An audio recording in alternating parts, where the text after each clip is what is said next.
An East End legend. His mother called him Leftios, and his brother called him Lefteri. Miss Hannibal at the Hosmer School called him Lefteris. But the kids called this righty Lefty, and that's what stuck. From an early age, he was out on the Hosmer playground hitting home runs right-handed over the backstop, the Green Monster, before it was a Green Monster. One of his boyhood friends, Tilly Capriccio, said that Lefty was a team leader on the field and off, and even a quick look at Lefty's Watertown High yearbook from 1938 backs that up. He was president of the class, on the class executive committee, in the National Honor Society. He was most dependable, most promising, most versatile, and had the most pleasing personality, and of course he was the best athlete. Lefty played football, basketball, and baseball, captaining his senior squads in the latter two sports. He was a great hitter and a formidable force behind the plate.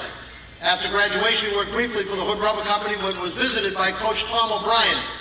Tom O'Brien set up an appointment with the prep school, Wilbraham Academy, and the turn of events led to Lefty going to the U.S. Naval Academy in Annapolis. There's so many people and forces at work in shaping a person's life, Lefty remembers fondly. Tom's almost father-like intervention on my behalf was a key moment in mine. At Annapolis, Lefty was coached by the old Philadelphia A-star Max Bishop and Blossom, playing baseball, basketball, and football. He left an indelible impression on Navy sports fans, bragged his yearbook, which called him a true descendant of ancient Greece due to his wide interest in music and literature, and they concluded that he should become a fine officer, and he certainly did. Commissioned as an ensign in 1942, directly into World War II, he served with distinction, receiving the Bronze Star for his stint aboard the USS Aaron Ward, which was nearly sunk by a kamikaze attack in 1945. He served in Korea as a commander of a ship carrying troops on amphibious landings and returned to Southeast Asia during the Vietnam conflict. Later, he served stints at the Pentagon and at NATO and as a defense attaché to the U.S. Embassy in Amsterdam. There, he doubled as sports ambassador, serving as president of the American Baseball Foundation and spreading some sportsmanlike goodwill. After nearly 30 years in the Navy, Lefty retired as a captain in 1970 with more decorations and citations than can be listed here. But he didn't slow down. He went back to school and earned a doctorate in education. And since then, he has been busy teaching everything from sailing to history to citizenship. The Hall of Fame is proud to bring this pride of the East End, Lefty Lavrakas. Maybe we can coax out of him another Hosmer playground game of judge. Hall of Famer, Lefty Lavrakas.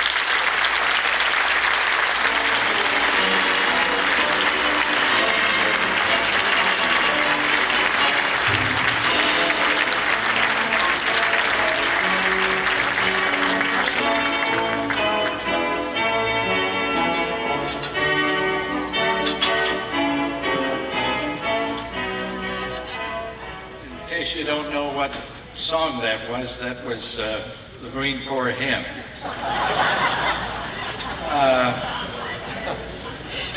I've got to just briefly interrupt what it was I was about to say to address a quick remark to Mrs. Daughters and tell her that I talked with my brother John, who played with Red, had graduated in the class of 33, and he told me to make sure that John Lavrakas has his greetings and good wishes on to you.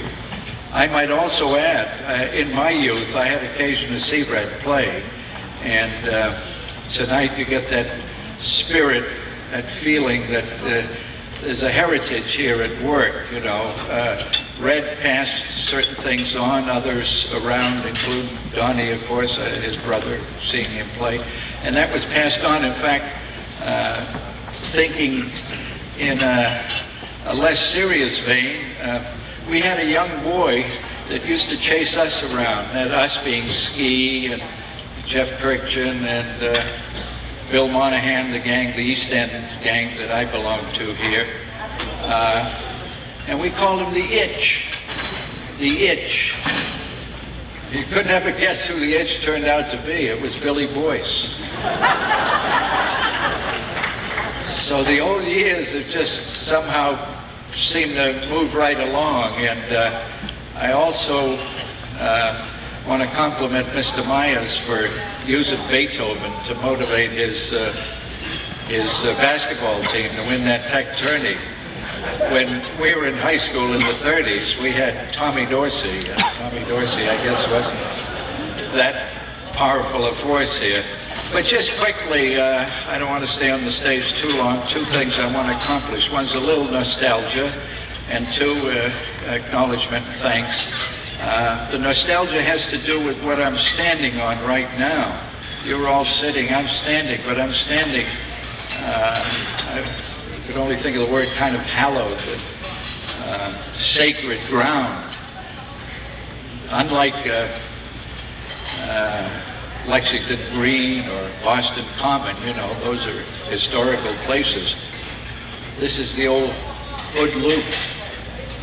The streetcars used to come in the 20s and early 30s before they finally stopped them and discourage about 10,000 workers that poured into the Hood Rubber factory here. And I lived, about 100 yards away. I lived on Elton Avenue, spent my first 18 years here. And the Hood Loop was actually my training ground. You may have seen the recent commercial that baseball, it's professional baseball, has on TV now. Shows this young man, kind of a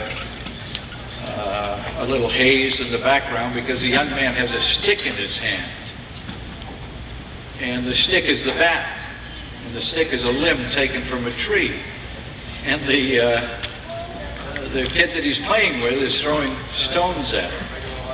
This is where my baseball started in those years. And Ski, I'm sure, and others here that can think back to these attest to the fact that the baseball was a rare commodity. I remember years later in my career, I had occasion when the kids were a little older to coach Babe Ruth baseball. And I was absolutely amazed when the people that ran the league presented me with a dozen baseballs.